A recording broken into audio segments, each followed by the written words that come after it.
नमस्कार, वंदे मातरम दोस्तों इन 4-5 सालों से पता नहीं हमारे युवा जिन लोगों व अपसंस्कृति के प्रभाव में आकर चकाचौंध की कृत्रिम दुनिया में खोते जा रहे हैं, उसमें सबसे ज्यादा असर पड़ा है सोशल मीडिया नेटवर्किंग का।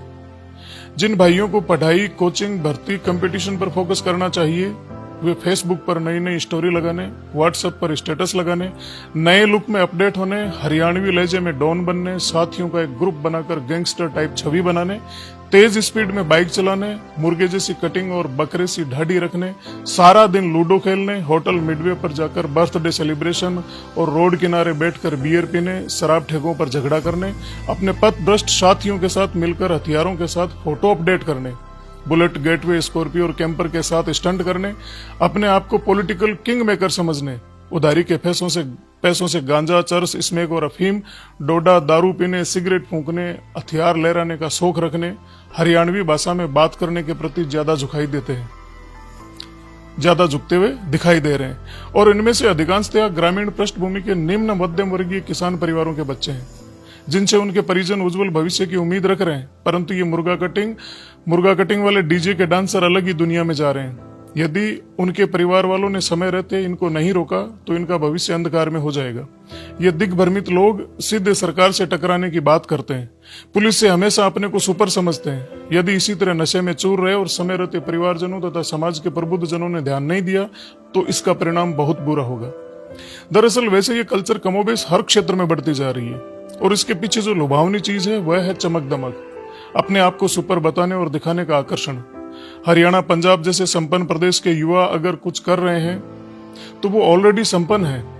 हालांकि इन प्रदेशों में भी बहुत से युवा अपराध के अंधकार भरे रास्तों की ओर जाने अनजाने बढ़ रहे हैं। संपन्न होने के बावजूद भी इन इलाकों में भी नैतिक, सांस्कृतिक गिरावट की बातें सुनने में आ रही है। परंतु हमारे यहाँ के युवा, खासकर जो अभी अभी यौवन की ओर बढ़ रहे हैं, उनके हाथों में एंड्रॉयड फोन आते ही वो हरियाणा के लठेतों को और उनके फेसबुक या ठाट को देखकर बहुत जल्दी वैसे ही दिखने और बनने की दिशा में चल निकलते हैं। फिर शुरू होता है इनके यारां दा अड्डा, राजपूत जिगरी, धासु गुजर, देसी जाट, देसी बन्ना, गामा हाले छोरे, यारां दी बादशाह, ग्रुप फलाना, गैंग ढिकाना, 001, 007, देसी बॉयज वगैरह वगैरह गैंगनुमा लड़कों की टोली बनना और दिखावटी चौंसलेबाजी। काम के नाम पर माफिया लोगों के साथ सेल्समैनी, टोल प्लाजा पर काम, रॉयल्टी नाकों पर काम, जिनमें 5-7 हजार से ज्यादा कुछ मिलता नहीं, पर वहां फोगट की दारू और रोटियां मिल जाना, ये इनके लिए सबसे ज्यादा जरूरी है। और चकाचौंध की दुनिया, डोडा पोस्ट, अफीम तस्करों के प्यादे बनना जो सारा कैरियर बिगाड़ के रखती जा रही है। दूसरा कारण, लोकल राजनीति भी इस खेल में बहुत ज्यादा जिम्मेदार है। आजकल के चुनावी सीजन में हर नेता को इन फेसबुक या युवाओं की टीम चाहिए जो 5-7 गाड़ियों में भरकर जिंदाबाद जिंदाबाद के नारे लगाते रहें। इसके बदले हर रात उन्हें चुनाव के दौरान फ्री की शराब और खाने पीने की सुविधा मिल जाती है। ऐसे माहौल में ये नासमझ उन नेताओं को अपना गॉडफादर समझने लग जाते हैं और नेताजी का भविष्य तो सुरक्षित हो जाता है, पर इनका खुद का भविष्य चौपट हो जाता है। तीसरी बात यहां आती है, वो है परिवार व समाज की अनदेखी और निष्क्रियता। आज समाज और परिवारों में इतना विखंडन बढ़ गया कि अगर पता भी चल जाता है कि कोई गलत दिशा में जा रहा है तो भी हम कोई कदम नहीं उठा पाते। इसका एक कारण बुरा बनने से बचने की भावना भी है।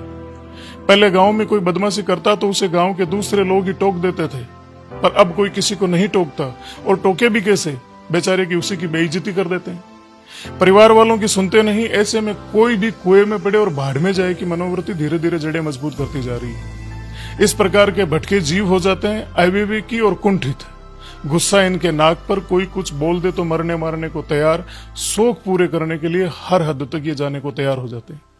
बढ़ते नशे के प्रचलन, अवैध हथियारों के शौक, इश्कबाजी और गैंग्स प्रवृत्ति ने बहुत से युवाओं को बर्बादी की ओर धकेल दिया है। अपराध संबंधी घटनाएं दिनों दिन बढ़ती जा रही है। आने वाले समय में ऐसी घटनाओं की पुनरावृत्ति बार बार हो सकती है, ये संदेह है। अभी समय है हमारे पास कि हम सचेत और जागरूक होकर इस बर्बादी के रास्ते पर अंकुश लगा सकें। इसके लिए समाज के सभी जिम्मेदार नागरिकों को, हर पार्टी दल के राजनीतिक व्यक्तियों को, प्रबुद्ध जनों को, प्रशासन को, सबको जागरूक होकर उचित कदम उठाने ही होंगे। नहीं तो हमारा युवा वर्ग नकारात्मक मार्ग पर इतना आगे बढ़ जाएगा कि पछतावे के अलावा किसी के पास कुछ नहीं होगा। समाज के प्रत्येक जागरूक व संजीदा साथियों से मेरा विशेष आग्रह है कि शहर, गांव और ढाणी ढाणी तक जन जागृति अभियान चलाएं और यदि इस तरह का कोई भटका युवा साथी आपको मिल जाता है तो उसको किसी भी कीमत पर पुनः सामाजिक सरोकारों से जोड़ दीजिए। यदि आपके प्रयास से किसी एक युवा को भी समाज की मुख्य धारा में आपने जोड़ दिया तो यह अपने आप में समाज और मानवता की एक बहुत बड़ी सेवा हो जाएगी। आखिर में एक बात जिसे आपको जरूर जानना चाहिए दोस्तों, देश और प्रदेश में हम सब जातियों में बंटे हुए हैं और हर जाति का अपना एक संगठन है और हर संगठन में फॉर्च्यूनर और स्कॉर्पियो वाले नेता भी हैं जो अमूमन हर अनवांटेड जगहों पर दिख जाते हैं। ये पंचायत से लेकर प्रदेश स्तर तक आपकी जाति और समाज की एक अलग तरीके की मीटिंग का आयोजन कर चुके होते हैं। अमूमन ये समाज को एक राजनीतिक उज्जवलता दिखाने की या उज्जवलता देने की बात करते हैं, जबकि ऐसा होता नहीं है। ये आपको सीडी बनाकर अपनी विधानसभा में टिकटें ले आते हैं या पंचायत या जिला पंचायत के चुनाव जीत जाते हैं। लेकिन क्या आपने कभी ये सोचा है कि इन्होंने कभी भी किसी भी समाज के युवाओं को, जो भटके हुए युवा है, उनको वापस सही मार्ग पर लाने के लिए कभी आंदोलन किया हो या कभी समाज के प्रबुद्ध लोगों को एक जगह किया हो? आप उनसे सवाल पूछिए। अपने जाति समाज के जो नेता बने हुए हैं उन नेताओं से ये पूछिए जरूर कि समाज को राजनीतिक उच्चता देने के साथ साथ समाज के जो युवा जेलों में बंद है, जो गलत कर्मों की वजह से आज कानून से मारे मारे भाग रहे हैं, उनके लिए आपके विचार, आपके मन में किस तरीके के विचार है और किस तरीके का विजन है। देश का युवा, हर जाति का युवा इस देश के लिए संपत्ति है। समय रहते इस संपत्ति के लिए अपने कदमों को सही दिशा में बढ़ाइए। कहीं ऐसा ना हो कि सोचते विचारते बहुत देर हो जाए। आप सोचिए जरूर और अपने अपने नेता से पूछिए जरूर। नमस्कार, वंदे मातरम साथी।